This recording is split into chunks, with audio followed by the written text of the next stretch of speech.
Have you made a lot of money out of your music? Money. I mean, how much is a lot of money to you? Yeah, that's a good question. Have you made, say, millions of dollars? No. Are you a rich man? When you mean rich, what you mean? Do you have a lot of possessions? A lot of money in the bank? Position make you rich? I don't have that type of richness. My richness is life, forever.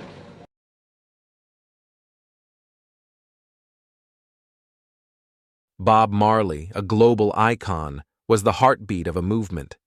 As the greatest ambassador of reggae, he transcended borders, cultures, and languages, carrying with him the soul of Jamaica and the hopes of the oppressed.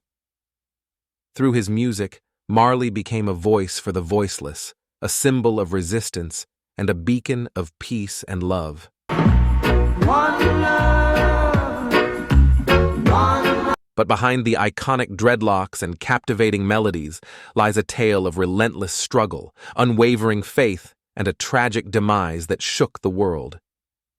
Today, we delve deep into the life, legacy, the conspiracy theory involving the CIA, and untimely death of this legendary figure. Robert Nesta Marley was born in 9 Miles, St. Anne, Jamaica, on February 6, 1945, to Cedella Malcolm and Captain Norval Marley, who was attached to the British regiment. A child of an interracial marriage of black and white parents, Marley soon suffered the loss of his father, who succumbed to constant pressure from his family regarding the marriage. Notwithstanding the separation, the captain continued to provide financial assistance, though he seldom saw his son. Marley's mother later migrated to Kingston with her son in the 1950s and settled in the inner-city community of Trenchtown. At age 16, Marley started his musical sojourn. It was in Trenchtown that he formed friendships with Neville Livingston Bunny Wailer and subsequently Peter Tosh, whom he met at the famous Singers Joe Higgs music class, which he held for aspiring inner-city youth. In 1963, Marley, Wailer, and Tosh, along with Junior Braithwaite, Beverly Kelso, and Cherry Smith, started the group, Wailing Wailers, under the direction of producer Clement Coxon Dodd of the Kingston-based Studio One recording company. Along with other singles, the group produced the hit record Simmer Down, which stayed on the local music chart for 2 consecutive months. Shortly after, however, Cherry and Braithwaite left the group. The group continued to record and later released the singles I'm Still Waiting, Rudy, and One Love. Bob, Peter, and Bonnie were introduced to my husband Clement Dodd by Marty McClanahan. They weren't the Wailers yet. My husband named them the Wailers. While they were there, he groomed them, dressed them, because I remember the days when I used to come to America and buy the frill shirts like what the Impressions and all them guys used to wear, because they lived on my premises then. All their early hits came right out of Studio One, no doubt. That was their foundation, and Mr. Dodd was a father figure to them. It was during this period that Marley met Rita Anderson, whom he married in February 1966. He later migrated to the USA, where he spent 8 months. He used the opportunity to earn enough money, which he put towards his musical career. On returning to Jamaica, Marley, Wailer, and Tosh were re-established as a group and became known as the Wailers. The group created quite a stir on the musical landscape, producing the hit songs Small Axe, Duppy Conqueror, I Shot the Sheriff, Get Up, Stand Up, No Woman, No Cry, and Lively Up Yourself. The group's international break was realized in 1971 when it signed a contract with Chris Blackwell, a white Jamaican who owned a recording company in London, Island Records. Now under new management, the Wailers released its first album, Catch a Fire, in 1973, which had hits such as Concrete Jungle and Stir It. Despite the breakup, Marley continued recording as Bob Marley and the Wailers. His new backing band included brothers Carlton and Aston Family Man Barrett on drums and bass respectively, Junior Marvin and Al Anderson on lead guitar, Tyrone Downey and Earl Waya Lindo on keyboards, and Alvin Seco Patterson on percussion. The I-3s, consisting of Judy Mowat, Marcia Griffiths, and Marley's wife, Rita, provided backing vocals. In 1975, Marley had his international breakthrough with his first hit outside Jamaica, with a live version of No Woman, No Cry from the Woman, no cry.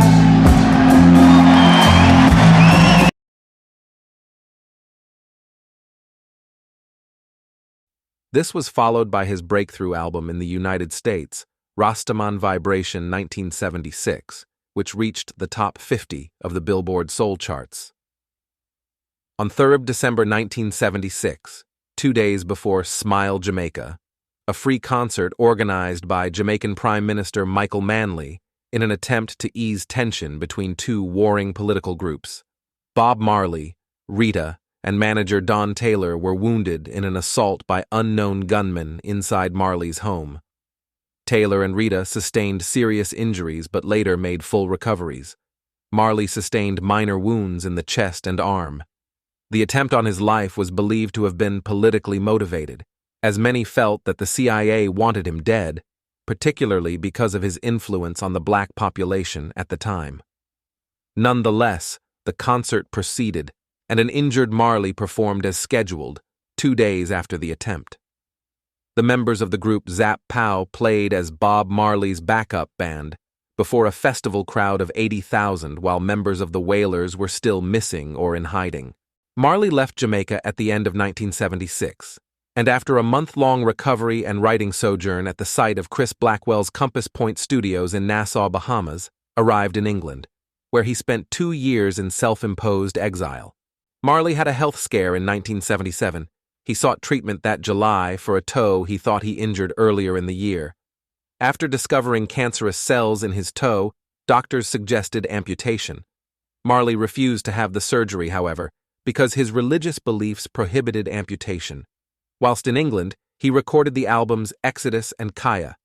Exodus stayed on the British album charts for 56 consecutive weeks.